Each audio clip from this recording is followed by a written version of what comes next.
લક્ષ્ય ન્યૂઝ, એક નજર, એક લક્ષ્ય. નવા કાયદા અંગે સમજ મહિધરપુરા પોલીસે બેઠક યોજી.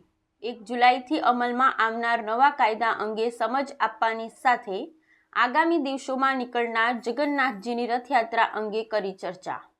સુરત શહેરના મહિધરપુરા પોલીસ સ્ટેશન ખાતે police inspector Shri UJ Joshi madam અને police sub inspector Shri AJ Vanzara મેડમની અધ્યક્ષતામાં નવા કાયદાની અમલવારીના અનુસંધાને સ્થાનિક વિસ્તારમાં રહેતા હિન્દુ મુસ્લિમ અગ્રણીઓ અને સિનિયર સિટીઝનો સાથે પોલીસ વિભાગની એક બેઠક સોમવાર સાંજે 6 કલાકે યોજાઈ હતી.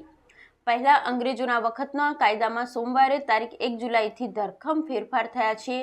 અન્ય પોલીસ કર્મચારીઓની ઉપસ્થિતિમાં 1 જુલાઈથી નવા અમલમાં આવેલ ભારતીય કાયદાઓ, 1 ભારતીય ન્યાય સંહિતા, 2 ભારતીય નાગરિક સુરક્ષા સંહિતા, 3 ભારતીય સાક્ષ્ય અધિનિયમ વિશે નાગરિકોને માહિતગાર કરવામાં આવ્યા હતા અને આ કાયદાને અમલ પોલીસ કઈ રીતે કરે છે તે અંગે પણ ઉપસ્થિતોને સમજ કરવામાં આવી હતી. તેમજ આગામી તારીખ 7મીના રવિવારે પોલીસ સ્ટેશન વિસ્તારમાંથી નીકળનાર જગન્નાથજીની રથયાત્રા દરમિયાન કાયદો અને વ્યવસ્થાની પરિસ્થિતિ જળવાઈ રહે તે બાબતે પણ ચર્ચા સાથે જરૂરી સૂચનો આપવામાં આવ્યા હતા.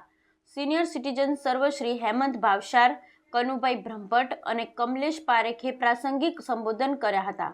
આ બેઠકમાં પોલીસ સ્ટેશન હેઠળના વિસ્તારમાં રહેતા સિનિયર સિટીઝનો, હિન્દુ મુસ્લિમ અગ્રણીઓ તથા શાંતિ સમિતિ મહિલા સભ્યો શ્રીમતી દેવ્યાનીબેન આચાર્ય, શ્રીમતી પાયલબેન દત્તાત્રેય તેમજ એફઓપી કાજલબેન પટેલ, નૈનાબેન શાહ અને રહીશાબેન શેખ સહિત એફઓપી તથા શાંતિ સમિતિના સભ્યો મળી આશરે 50 નાગરિકો ઉપસ્થિત રહ્યા હતા. Bureau report Kamlesh Parekh.